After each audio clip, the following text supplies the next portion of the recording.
Well, hello everyone, it's Liam Carlson here, and we're reacting to another episode of Ahsoka. It's episode number 5. I don't know about you guys, but I think this is going to be a bit of a low-key episode in my opinion. I don't think anything substantial is going to happen, so it might be a nice, quiet episode, right? Oh man, try saying that with a straight face, because this past week has just been me anticipating for this episode of Ahsoka. I mean, Ahsoka has just been incredible all throughout, but I think the ending of the last episode really pushed those boundaries with Anakin showing up, played by Hayden Christensen. Live action Anakin and Ahsoka. Of course, people have speculated of the occurrence of Anakin, about the fact that is he a Force ghost or not. But yeah, I am really excited. Obviously, you know, I guess in this new era of Star Wars, we have seen Hayden before with the Obi-Wan show.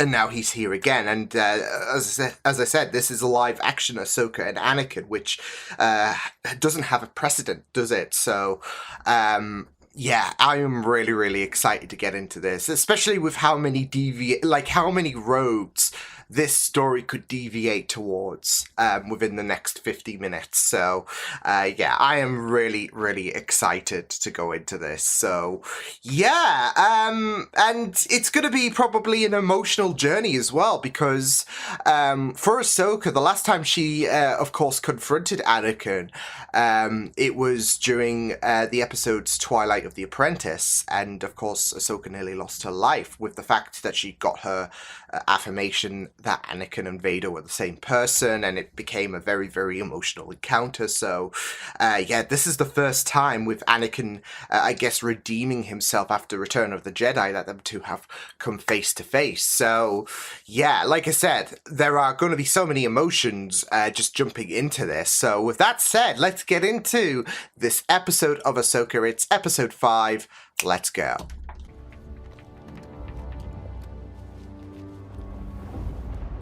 Carson, come in. I got nothing down here. Looks like we missed the party. What I just said. There's nothing on the scope. Where is everyone? That's what worries me. Well, Ahsoka's down and out. Sabine's with her new girlfriend. But they never listen. Just like the Doctor with the companions, they just never listen to the Doctor's message. Poor Hyang. Anakin.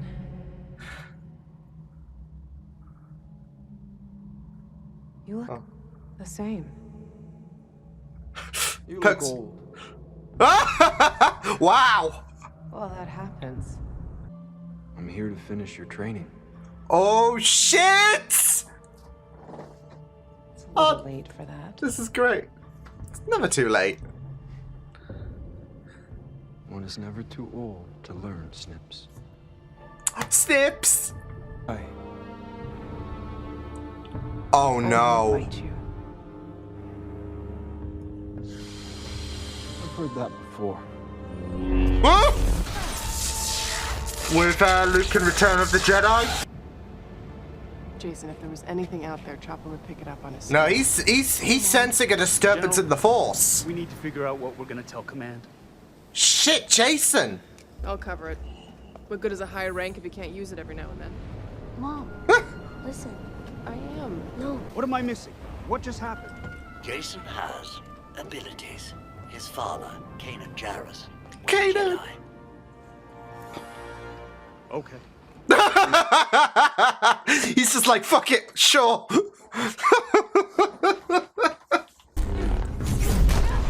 Oh. Looks like you don't have much left to offer. There's always a few tricks up you everything yet. his sleeve. Oh, shoot!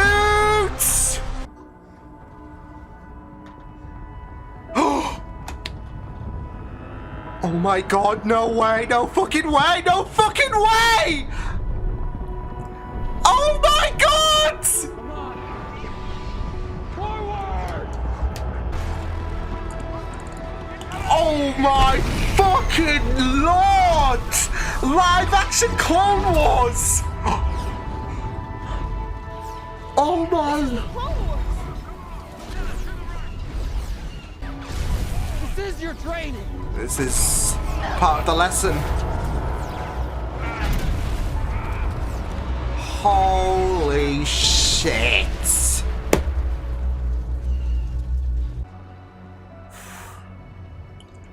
No, but is this Ryloth? Because that's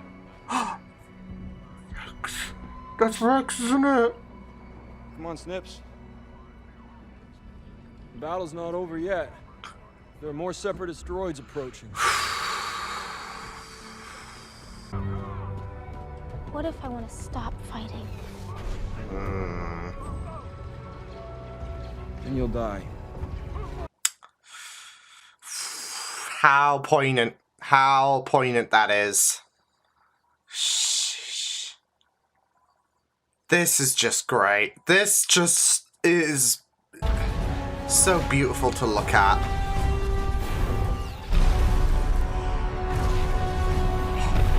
Holy transition!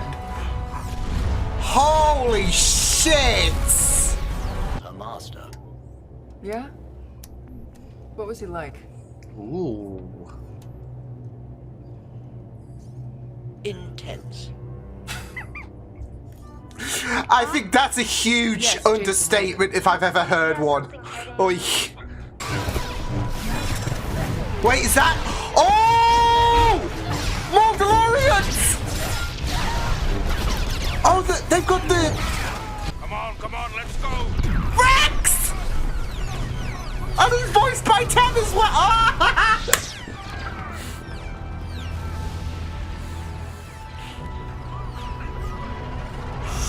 Sucks. I don't know this battle. Oh yeah, Since the because siege of Mandalore.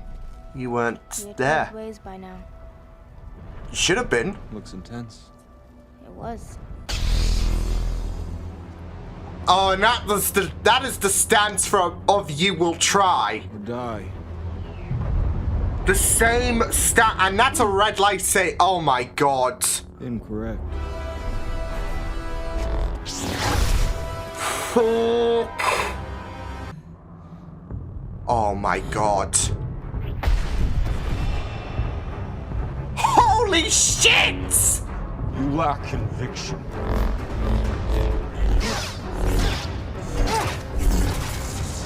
Trying to die.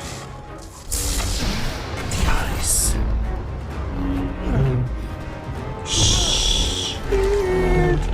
Oh!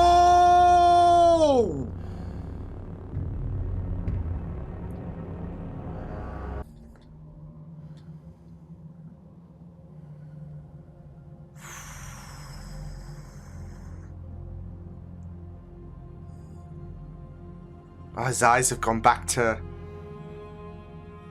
normal. There's hope for you yet.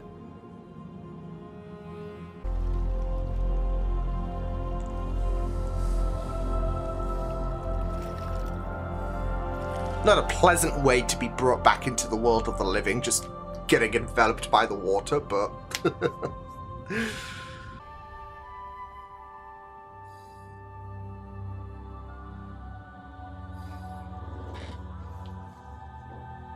Oh my god!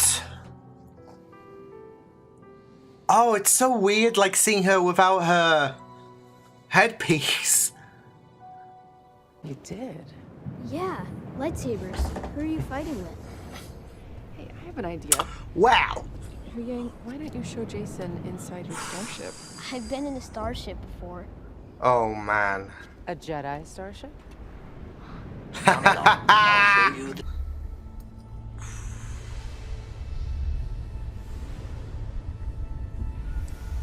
So that Force Echo, right? Just delving into those memories. Love to see it.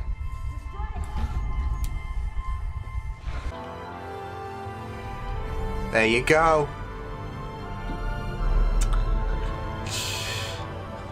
It just looks so, like, they just look so magnificent. You can't be serious. Even at this distance.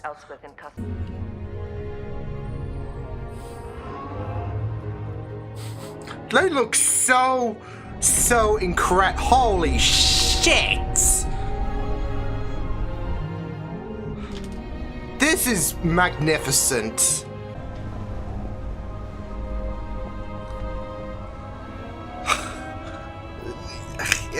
Words cannot describe how iconic this looks. There she is.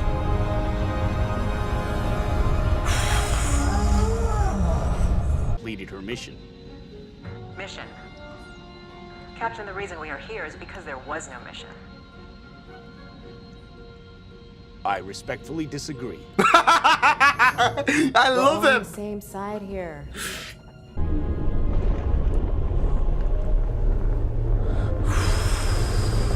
Holy shit.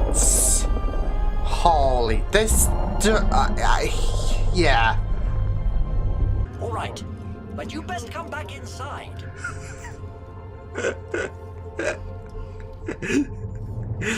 Yang's just kind of bricking it. Bad enough that Ahsoka's just like joyriding outside. Could go anywhere. I know. Just buckle up and enjoy the ride, Yang. Better than going nowhere.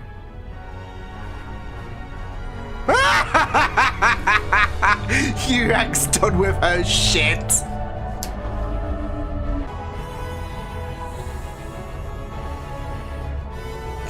They're in awe.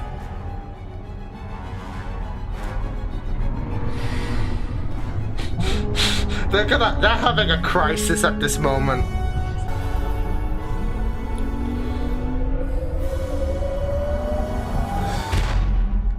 Boom.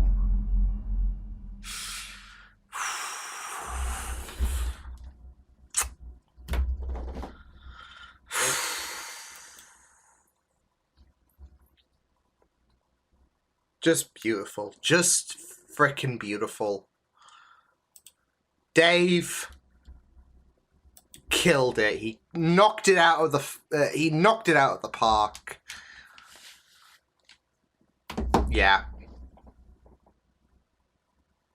He just like killed it. Like even the fact that the whole Anakin bit didn't take up the I'd say it took up half of the episode.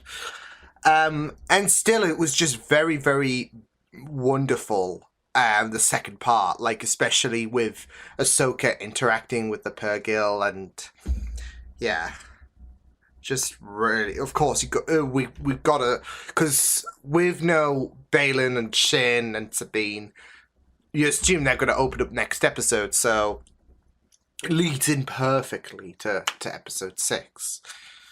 But that was great. That was.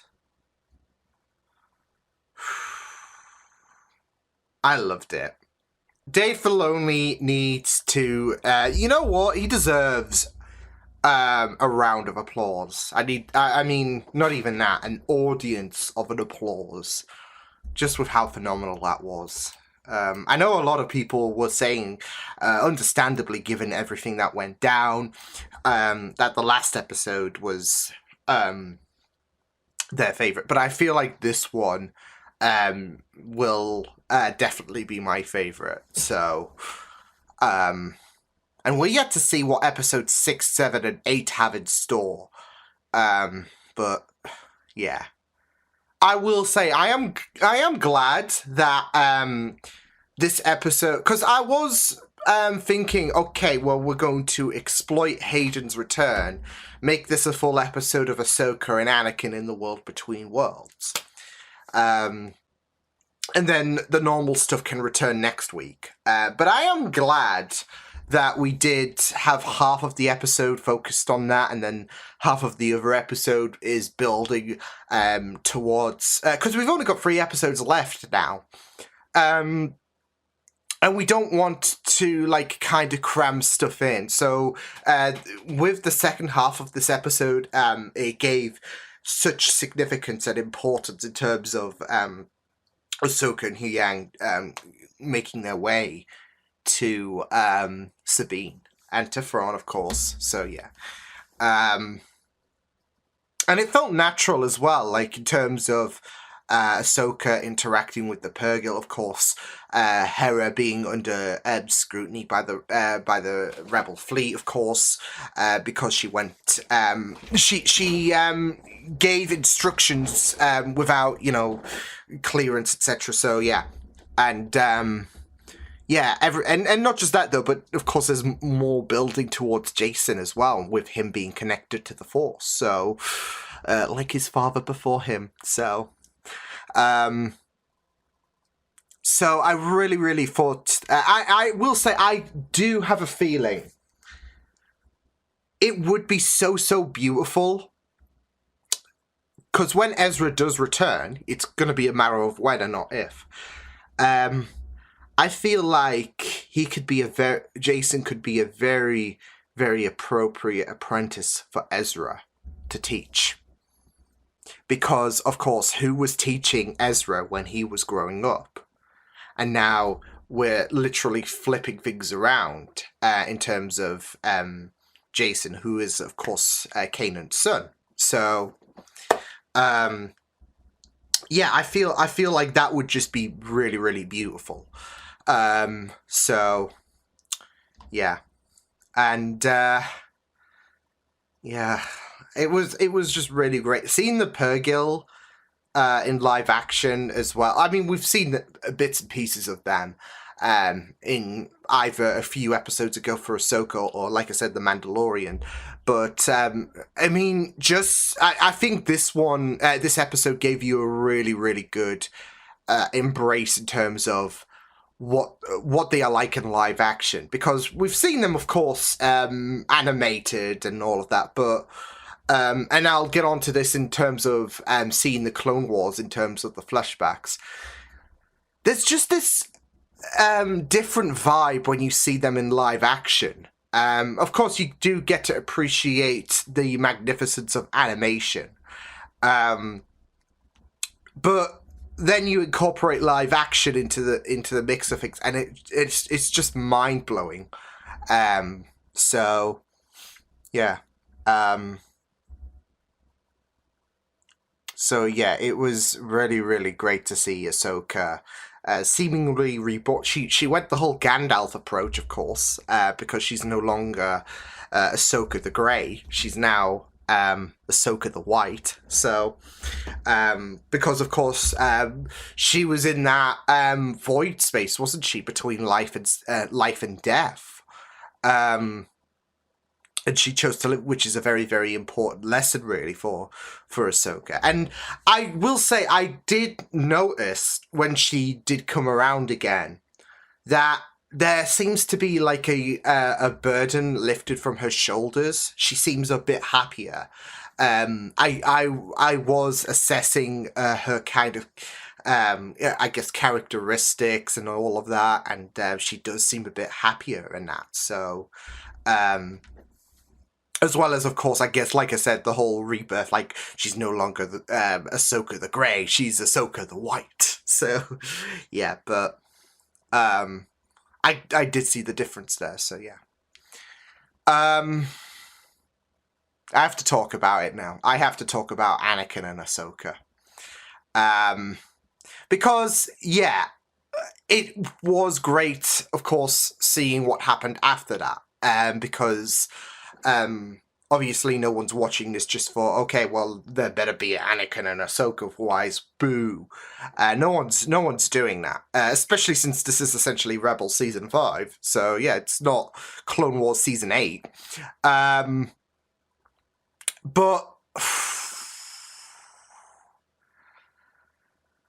I don't know where to start, because, I mean, they both had great chemistry, like interacting with one another, Rosario and Hayden.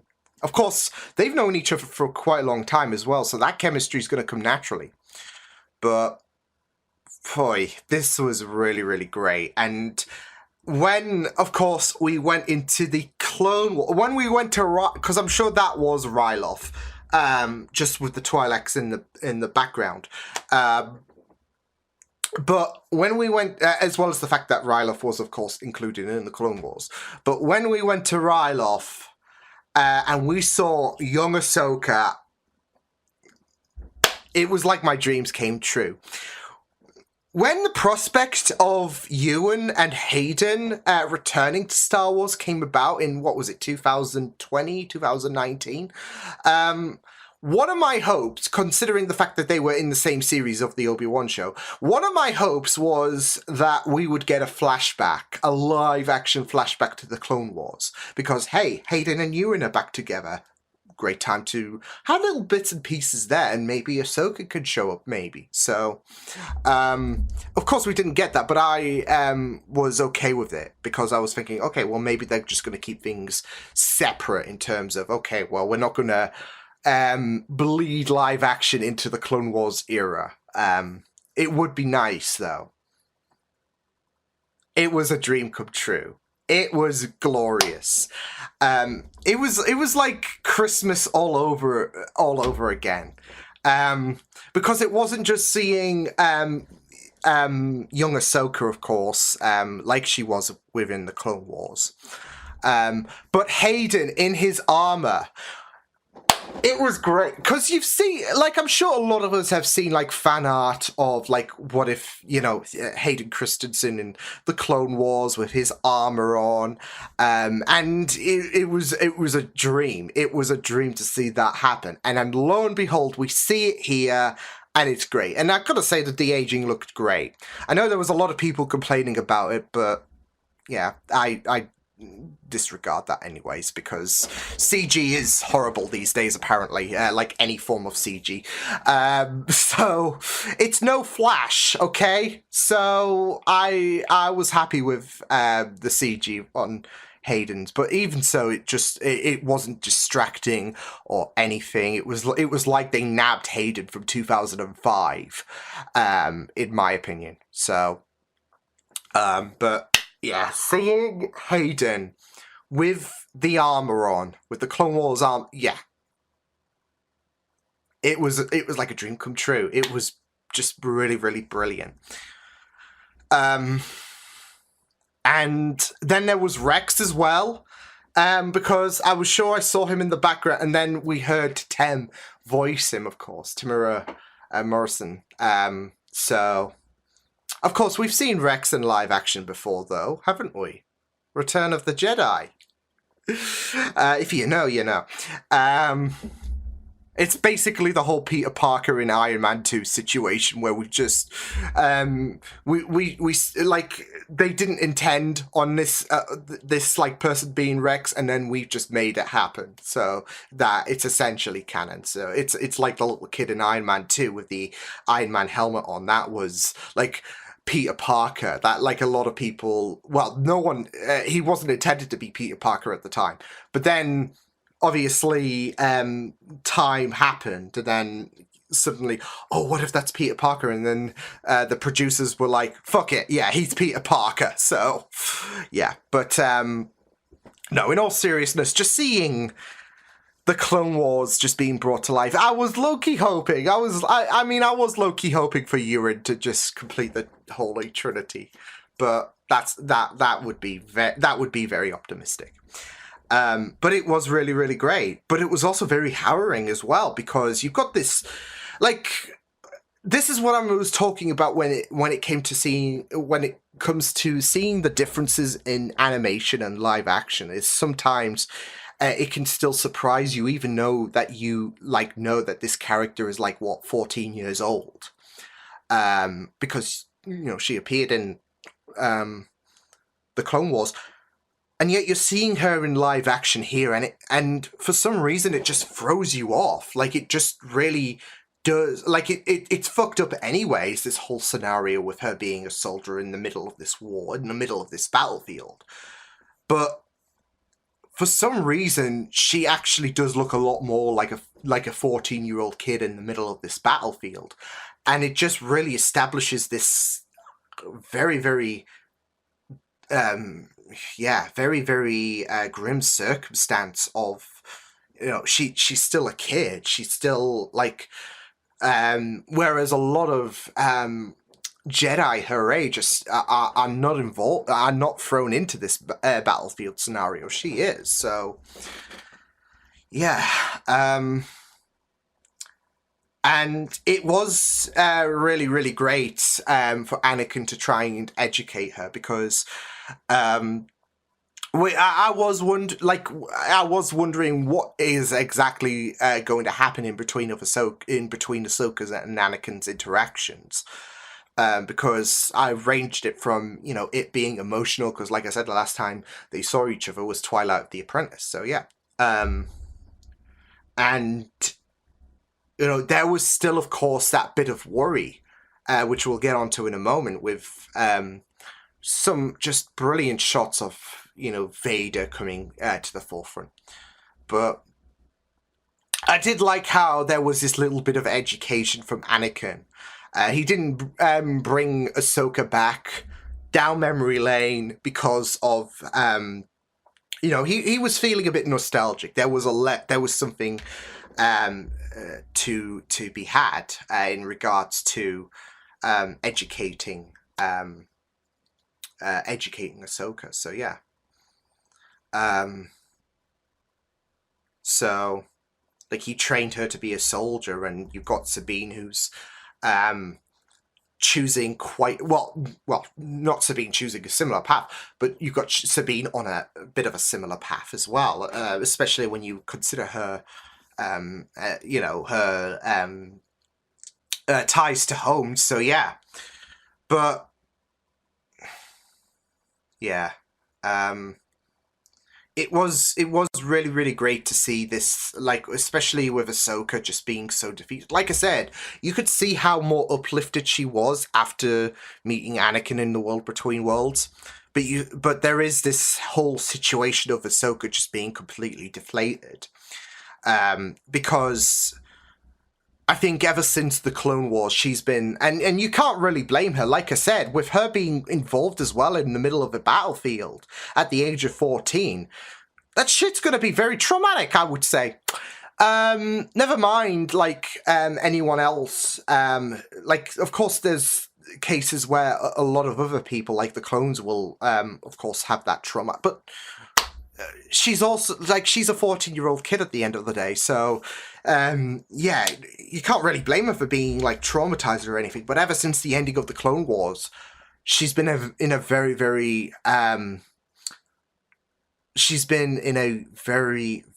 heartbroken area because of what happened to Anakin. And yeah, she's all alone. And we saw at the beginning of the season, there was, of course, that disconnect between her and Sabine. So, and you've got Anakin basically trying to get her back on her feet here, in regards to the fact of her living her life. The goal was to live, really. So, as well as to kind of educate her in terms of, you're not going to turn out like me. But I will say, because I wasn't sure if I was seeing anything. I wasn't sure if it was the lighting or whatever, but I was sure, like, I did see her eyes briefly turn yellow. Of course, flashback to Mortis, of course, but yeah, I was sure that I did see her eyes turn yellow when, of course, Anakin whipped out the red lightsaber, and that was incredible as well, because I will go as far to say I think we briefly got to see what Anakin could have been like if he wasn't if he wasn't on the barbecue, basically. Yeah, I think we would have. I think we just saw maybe a little bit holding back, I don't know, but we briefly saw what Anakin would be like if he didn't have the mechanical suit on, if he wasn't charred to a crisp, etc. If he wasn't like a lot of Brits last week when it came to the heat wave. because you know, the aggression, of course, and just seeing Anakin with the red lightsaber. I mean, you know, you could say, well, we technically have when he was Darth Vader, but you know, like I said before, he put on the mechanical suit. Seeing Anakin with the red lightsaber, it's just like, so, but with Ahsoka having the yellow dye momentarily, that does hark, but like, and not just that though, but the fact that she didn't go through with, like, I guess, killing Anakin in the World Between Worlds. It does take you back to Return of the Jedi, when, of course, Luke decided to go really, really aggressive against his dad. And of course, you had Palpatine in the corner just embracing this because he was idolizing Luke as his next apprentice to replace his dad. And then and of course, after Vader had some choice words about Leia, you saw Luke just go really, really, really aggressive, almost falling at that moment. So yeah. And then, of course, he looked at himself, and or he looked at his, you know, robotic hand, looked at who his dad was, and he didn't want to become that person. So it was kind of giving me moments, it was giving me parallels to Return of the Jedi, because of the fact that, hey you, are you just going to lie down? Okay. It was like there was that moment where she... where that aggression, where that darkness kind of seeped through, but then she rescinded back a bit. She didn't go through with killing Anakin at that moment, kind of like how Luke didn't go through with killing Vader when he was all completely vulnerable, when Palpatine essentially encouraged Luke to do it. So, yeah, but yeah, it was very, very important for Anakin to... not just teach her to embrace life as well, but also I would say to not forget who you are and basically embrace who you are. And I feel like with Anakin, that slid by, like especially with the whole fact that he slipped into that darkness with him becoming Darth Vader. But you just got to consider the fact that Anakin was also teaching her about the fact that she with where she comes from in terms of her, I guess, Jedi lineage, really. About all of the Jedi that came before him, where Anakin taught from Obi-Wan, and Obi-Wan was taught from Qui-Gon, etc., etc. And she's got to maintain that hope, that, like, positivity. So,